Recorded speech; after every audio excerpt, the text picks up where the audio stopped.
Simple to complex sentence. Simple sentence.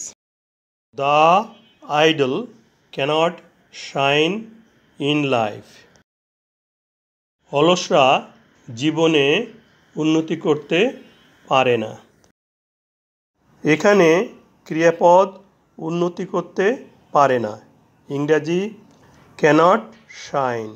ক্রিয়াপদকে কে দ্বারা প্রশ্ন করে যে উত্তর পাওয়া যায় তাহাই সাবজেক্ট। কে উন্নতি করতে পারে না?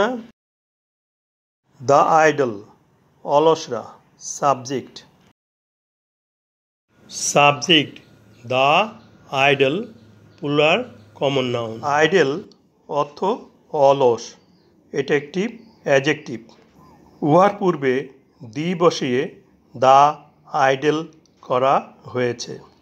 The idle plural common noun, অর্থ অলসরা। সাবজেক্ট এর পরবর্তী অংশ ক্যানট শাইন ইন লাইফ, এই অংশটি প্রিডিকেট। শাইন ভার্বের ফর্মগুলো দেখে নেই। শাইন অর্থ উন্নতি করা, প্রেজেন্ট ফর্ম বা ভার্ব 1। শোন পাস্ট ফর্ম বা ভার্ব 2। শোন পাস্ট পার্টিসিপল বা ভার্ব 3। বি অর্থ হওয়া, প্রেজেন্ট ফর্ম বা ভার্ব 1। বি থেকে উৎপত্তি আরও ভার্ব অ্যাম, ইজ, আ। ওয়াজ বা ওয়া পাস্ট ফর্ম বা ভার্ব 2। বিন পাস্ট পার্টিসিপল বা ভার্ব 3।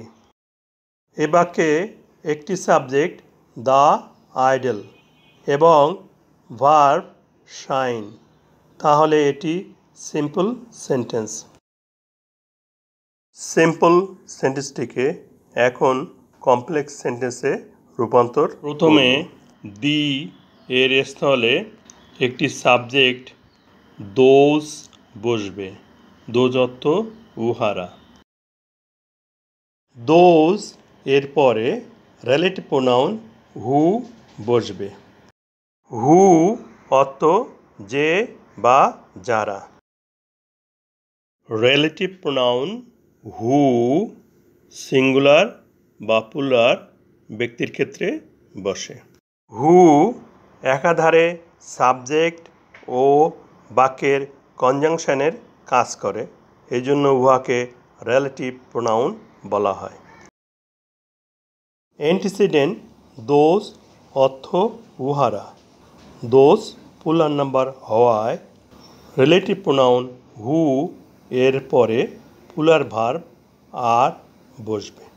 বি ভার্ব আর এর পরে সিম্পল সেন্টেন্সের সাবজেক্ট দ্য আইডল হতে অ্যাডজেক্টিভ আইডল এসে বসবে। আইডল অর্থ অলস। এরপর প্রিডিকেট অংশটি অপরিবর্তিতভাবে কমপ্লেক্স সেন্টেন্সটি হচ্ছে those who are idle cannot shine in life.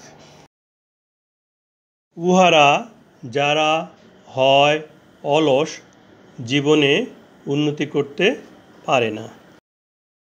Those cannot shine in life principal clause. Principal ক্লোজের সাবজেক্ট দোজ এবং cannot shine in life predicate.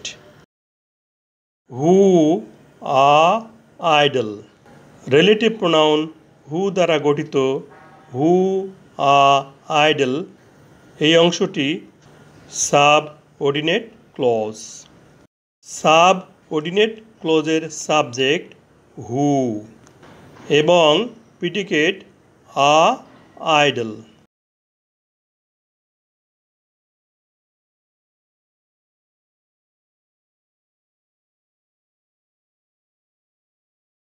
যে বাক্যে একটি প্রিন্সিপাল ক্লজ এবং এক বা একাধিক সাবঅর্ডিনেট ক্লজ থাকে তাকে কমপ্লেক্স সেন্টেন্স বলে।